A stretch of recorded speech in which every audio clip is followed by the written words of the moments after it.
Bienvenue à Découvrons l'univers littéraire complètement fou du Pepperman avec Pepperman. Alors, bonjour tout le monde. Comme je l'avais indiqué sur mon profil Facebook, aujourd'hui, vendredi, je fais une petite chronique littéraire. Je vais parler d'un roman qu'on pourrait appeler d'horreur fantastique, qui a été écrit par un auteur américain et qui a eu une grande influence sur un autre auteur américain qui est Lovecraft. Alors aujourd'hui, je vais vous parler du Roi en jaune de l'auteur américain Robert W. Chambers. Un livre qui a été publié en 1895, alors ça fait quand même un petit bout que ça a été publié. Et c'est assez difficile à expliquer comme concept. Il faut d'abord savoir que l'auteur Robert Chambers est quelqu'un qui a écrit beaucoup de romans qu'on pourrait appeler à l'eau de rose, mais il a bifurqué quelquefois dans le fantastique et dans l'horreur. Et Le Roi en jaune en est un. Le Roi en jaune, c'est un recueil de nouvelles, 10 nouvelles à l'intérieur de ce recueil-là qui... je suis là. Bonjour, Marie-Pierre Béchard. Alors, je vous rappelle que je ne suis pas professionnel des communications, alors je peux me tromper, je peux dire n'importe quoi, puis je lui réponds en direct à vos questions et à vos salutations, alors ne vous gênez pas. Alors, je reviens à Roi en jaune. C'est un recueil de nouvelles de 10 nouvelles.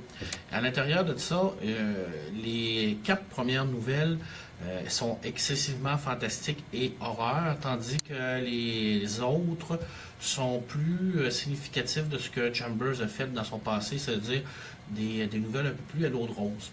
Mais ce qui nous intéresse aujourd'hui, ce qui m'intéresse aujourd'hui, ce que je veux vous partager, c'est plus les premières nouvelles qui ont eu une influence majeure sur H.P. Lovecraft, qui est, comme vous le savez tous, un des plus grands maîtres de l'horreur de l'histoire de la littérature.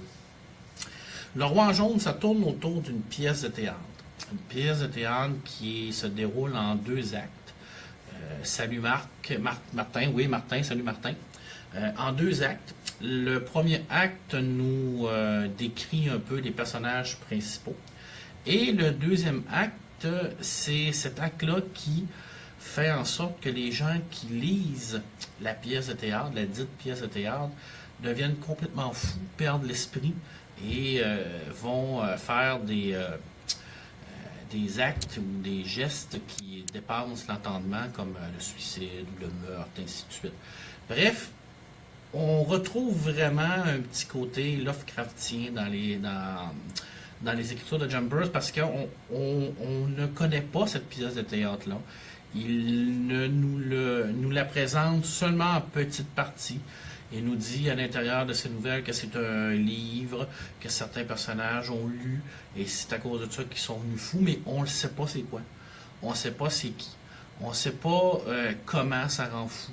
Alors tout le côté horreur est encore une fois laissé à l'imagination des lecteurs. Et ça, on retrouve ça dans l'écriture de Lovecraft. Alors, c'est là qu'on voit que, effectivement, Lovecraft a été influencé par quelques auteurs, dont Edgar Allan Poe et M. Chambers, et ça paraît.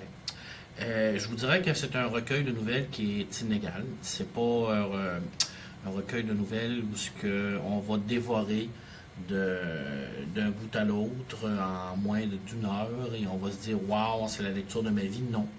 C'est une lecture qui date de, comme je l'ai dit au début, de 1895. Alors, c'est quand même une lecture qui ça fait très longtemps que ça a été écrit. Une lecture qui a été traduite dans les années 60, en 76 si je ne me trompe pas, et en français, excessivement mal traduite en français. Alors, salut Sébastien, salut. Aux éditions Marabout. J'aurais aimé ça vous le montrer. Je l'ai à la maison, mais je ne l'ai pas trouvé. Alors, la première édition de tous en français, c'était aux éditions Marabout, qui avait seulement les 5 premières nouvelles qui avaient été traduites, excessivement mal traduites, vraiment, vraiment pas très bien. Une chance qu'on a eu plus tard une nouvelle réédition par M. Christophe Thill, qui est probablement un des plus grands experts de Chambers et un très grand connaisseur de Lovecraft également, qui lui a repris sous son bras de retraduire la nouvelle Le Roi en jaune, et aux éditions Malpertuis, il a refait vraiment une édition extraordinairement bien traduite. Alors c'est cette édition-là que moi je vous ai montré tout à l'heure. Alors c'est une édition qui est encore disponible. Hein, vous communiquez avec la maison d'édition et puis il n'y a aucun problème. Ça parle de quoi, je vous l'ai dit. Il y a 10 histoires en tout à l'intérieur du Roi en jaune. Les premières histoires, c'est les histoires qui sont les plus fantastiques. Il y a le restaurateur de réputation. La deuxième, c'est le masque, le cygne jaune, la côte du dragon et la demoiselle 10. À partir de le reste, le paradis du prophète, la rue des 80, la rue des premiers rebuts, la rue de Notre-Dame-des-Champs, la rue Barrée, là on tombe plus vraiment sur des nouvelles plus un petit peu à l'eau de rose. Alors on laisse tomber le fantastique. Fait que ce qui nous intéresse, nous, c'est plus les 4 premières nouvelles, donc le restaurateur de réputation, le masque, le cygne jaune et la côte du dragon, qui lui tourne autour de sa fameuse pièce de théâtre-là, qui est Le Roi en jaune. On en sait peu, j'aimerais ça pouvoir vous en dire énormément, mais je vais vous en lire un extrait. Et ça, j'ai toujours voulu faire ça. Alors, tout ce qu'on sait de la pièce de théâtre du Roi en jaune, c'est les petites brides d'informations que Chambers nous laisse à l'intérieur du roman. Et c'est vraiment des actes de la dite pièce de théâtre qu'il nous écrit. On en a 2. Et ça se passe toujours dans l'acte 1, parce qu'on sait que dans l'acte 2, si on lit l'acte 2, on vire fou, donc on ne peut pas le lire. Alors il nous en donne pas des exemples. Alors il nous laisse la joie de découvrir cette merveilleuse pièce de théâtre. On l'imagine dans le fond. Alors on sait qu'il y a 3 personnages principaux, qui est Cassildia, Camilla et le Roi en jaune. Le Roi en jaune qui serait un genre d'entité complètement démoniaque, indisible, habillé en haillons, venant d'une lointaine planète, serait responsable de beaucoup de méchanceté, serait capable de jouer avec les rêves, serait capable également de modifier les esprits. On en sait peu. Tout ce qu'on sait, c'est que le fameux cygne en jaune et le Roi en jaune sont capables d'influencer les gens pour les rendre fous. Alors, je vous en lu un extrait de la fameuse pièce de théâtre, et vous allez comprendre qu'on est vraiment dans de la poésie littéraire, fantastique, d'horreur. Ne cherchez pas à comprendre tout ça, c'est vraiment c'est très difficile à saisir tout le lien. Au long du lac se brisent les vagues de nuages. Les 2 soleils jumeaux meurent sur ses rivages et les ombres s'allongent sur Carcosa. Si étrange est la nuit sous les étoiles noires, si étrange les lunes tournant au ciel du soir, mais plus étrange encore est Carcosa.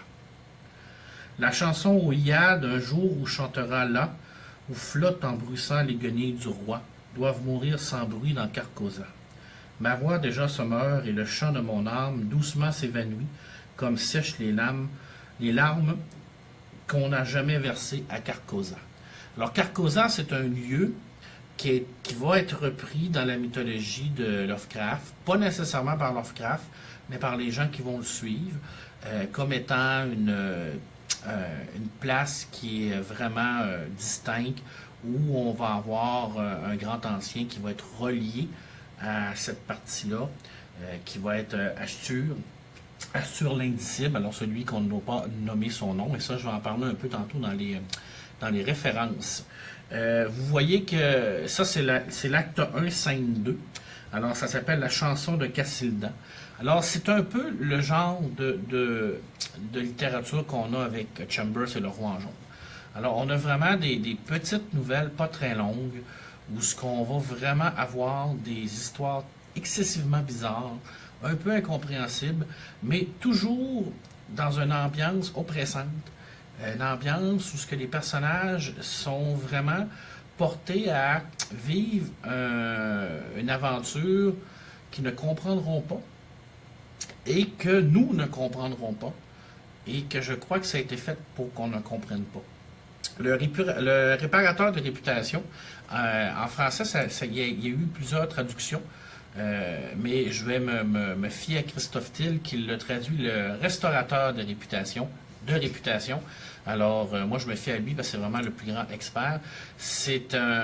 Encore là, c'est le personnage principal. On a su qu'il a lu Le Roi en jaune. Donc, il est complètement rendu cinglé et fou.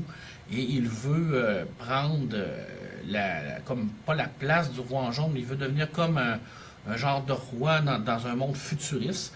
Alors, ça se passait dans les années... À l'époque, ça se passait dans un New York futuriste de 1925. Je vois que René me dit allô. Salut René. Alors, là, vous dites New York futuriste de 1925. N'oubliez pas que le livre a été écrit en 1895. Alors, c'était vraiment comme une projection dans le futur pour l'auteur. Et cet être qui est complètement viré fou va demander l'aide d'un restaurateur de réputation pour réussir à faire ce qu'il veut. C'est quoi un restaurateur de réputation? C'est quelqu'un qui restaure des réputations. Je peux pas vous en dire plus. C'est comme ça. C'est vraiment... ça joue beaucoup avec l'horreur qui n'est pas dit. On sait que le personnage principal a lu Le Roi en jaune, la pièce de théâtre.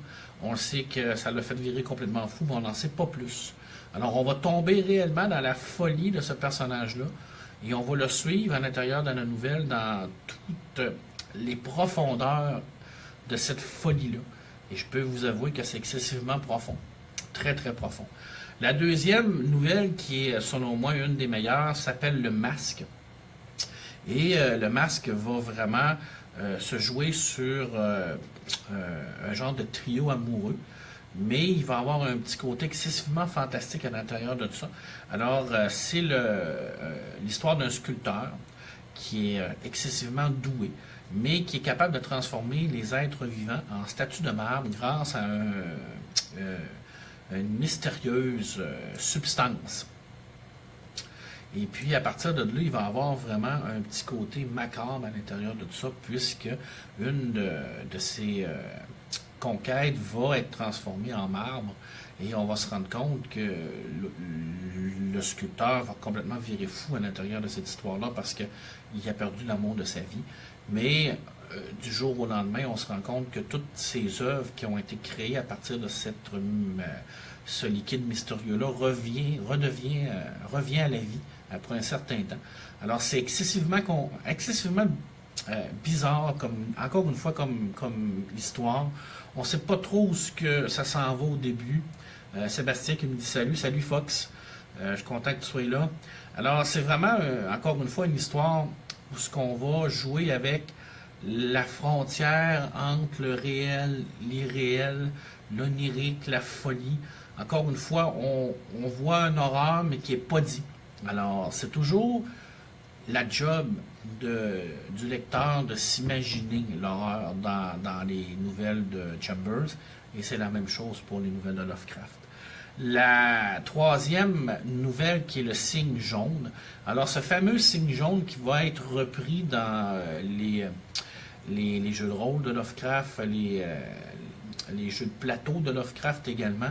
Le signe jaune qu'on peut voir juste en arrière, vous voyez sur le tableau, le fameux signe en jaune, qui est un signe qui normalement nous indique la présence du roi en jaune. Alors, c'est probablement la nouvelle la plus horrifique du recueil de nouvelles du roi en jaune. Alors, ça va vraiment se passer encore une fois, dans une petite ville qui est New York, une petite ville, quand même une grosse ville qui est New York, mais à l'époque c'était moins gros. Et puis, le personnage principal va être troublé par rapport à un veilleur de nuit qui va être là, qui œuvre dans une église, puis il va essayer vraiment de voir pourquoi ce personnage-là le trouble. Et ça va être relié avec des cauchemars qu'il va faire, et il va voir dans ces cauchemars le fameux signe en jaune, pour se rendre compte que ça se tourne toujours autour de la lecture du fameux pièce de théâtre, Le Roi en jaune, où le personnage principal va être porté à regarder et à lire ce qui lui fera basculer dans la folie. Alors, encore une fois, on voit vraiment le petit côté horreur, mais c'est pas de l'horreur à la Stephen King, exemple, où ce que ça va vraiment être très bien indiqué. C'est toujours l'horreur qui est excessivement subtile. Et la dernière nouvelle qui est vraiment reliée à la mythologie du roi en jaune, c'est la nouvelle du dragon, qui s'appelle Dans la cour du dragon. Alors, ça, c'est vraiment encore une nouvelle où ce que le personnage principal va être poursuivi par quelqu'un qui joue de l'orgue dans une église, et cette personne-là va essayer de venir le voir pour lui voler son âme. Alors, encore une fois, c'est relié avec le roi en jaune, puisqu'on fait référence à l'intérieur de cette nouvelle-là du roi en jaune et de la fameuse pièce de théâtre.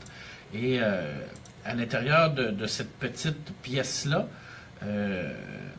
il y a comment je vous dirais ça? Il y a une autre partie de la pièce de théâtre que j'aimerais vous lire qui nous indique vraiment à quel point cette pièce de théâtre-là peut être bizarre et peut être vraiment là. Excusez-moi. Je ne l'ai pas. Je pensais l'avoir, mais je ne l'ai pas, c'est pas grave. C'est pas très. Ah, je l'ai ici. Alors, c'est un extrait de l'acte 2, la scène 1, bien entendu, toujours dans l'acte 1, scène 2. Alors, on a Camilla qui dit: vous devriez, monsieur, vous démasquer. Alors, l'étranger lui dit: vraiment. Et Cassilda lui répond: vraiment, il est temps pour nous tous d'ôter nos déguisements, sauf vous. Et l'étranger lui dit: je ne porte pas de masque. Pas de masque, pas de masque. C'est tout ce qu'on a.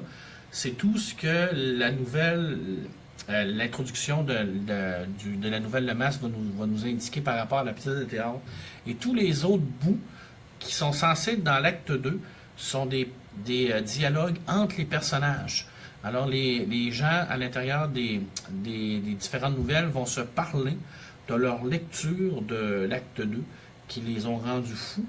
Mais on n'a aucune bride d'information qui est reliée à ça, à l'acte 2. Je peux vous en donner un exemple dans le restaurateur, voyons, je dis tout le temps le restaurateur des réputations, mais c'est pas ça, c'est dans le restaurateur de réputation. Le personnage principal va vraiment discuter de la place du roi en jaune à l'intérieur de son monde.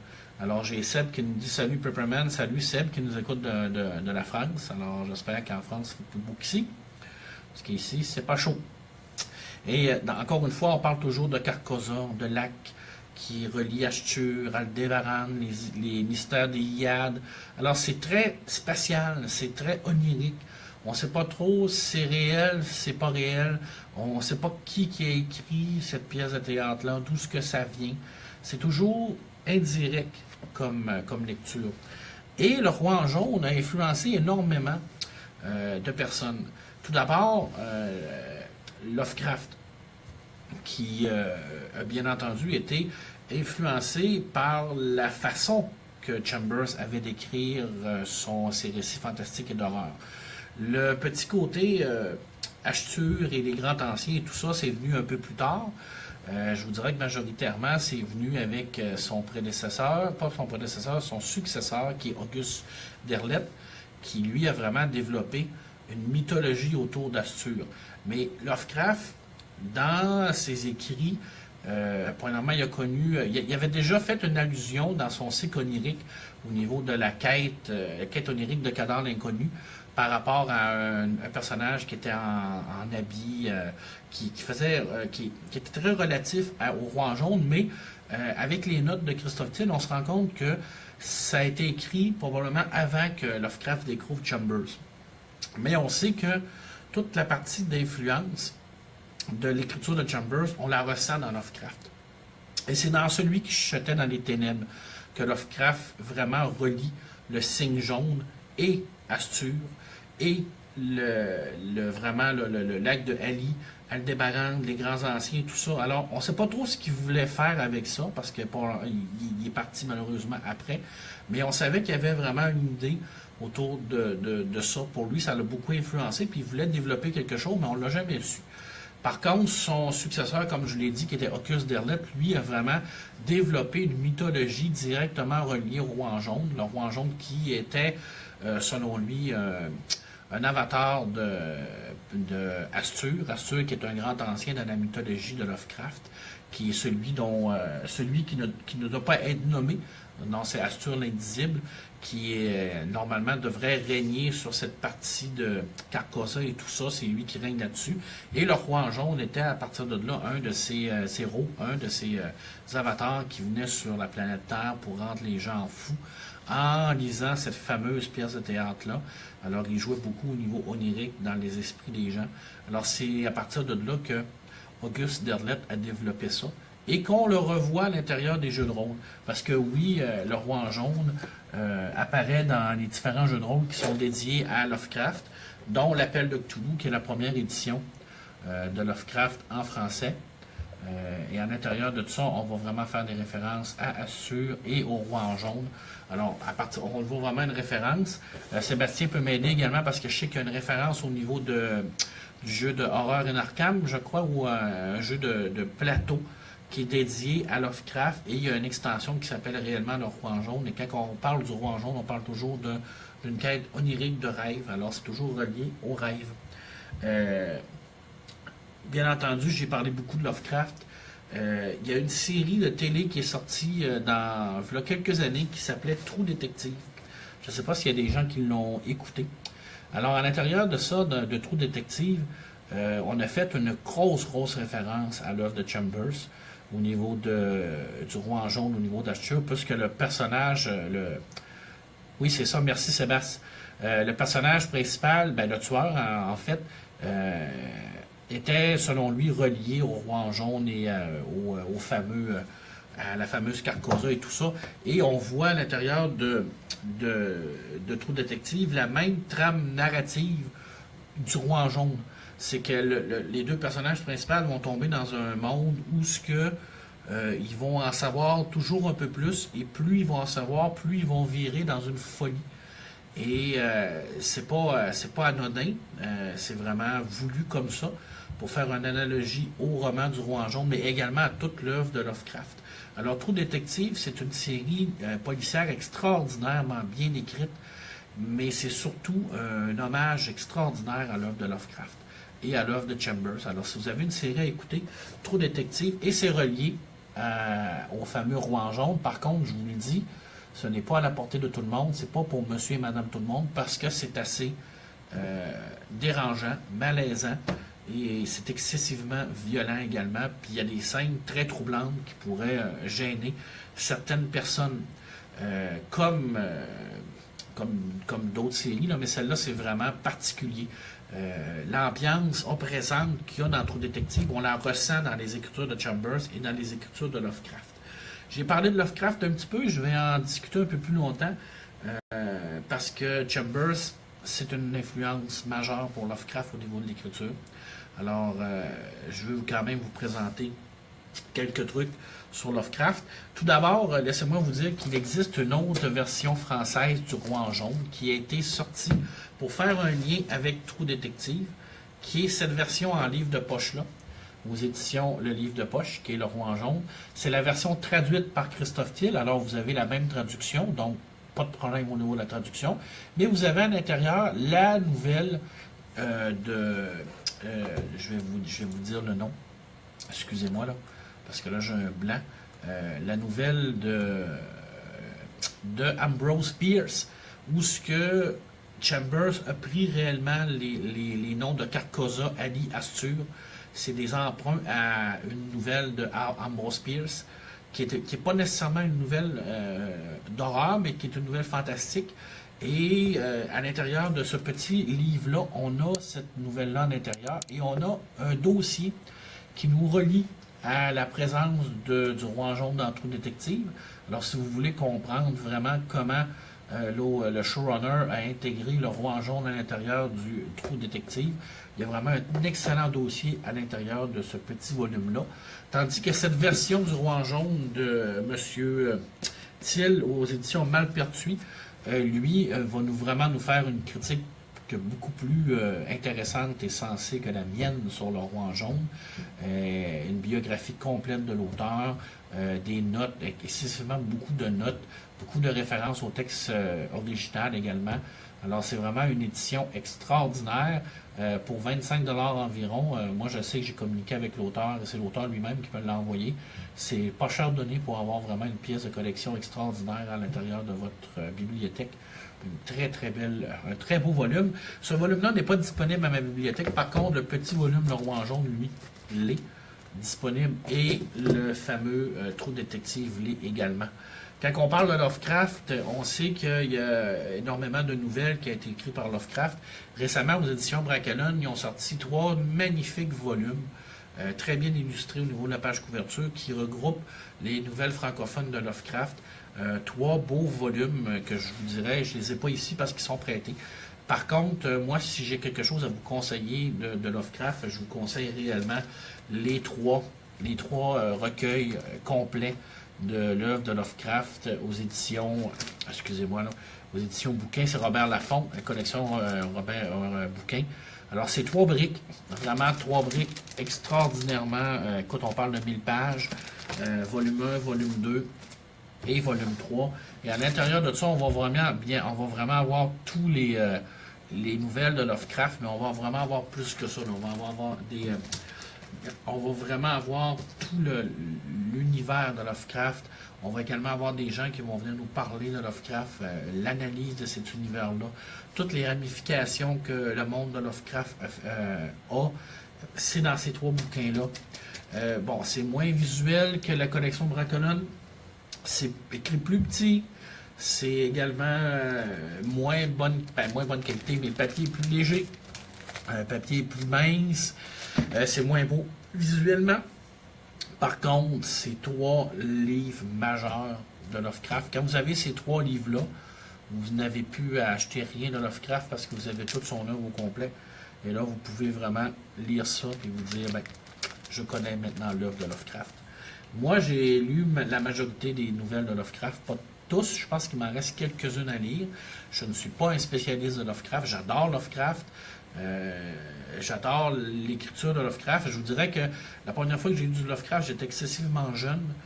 Mon frère avait laissé traîner un de ses bouquins, puis je l'avais lu, puis j'avais absolument rien compris.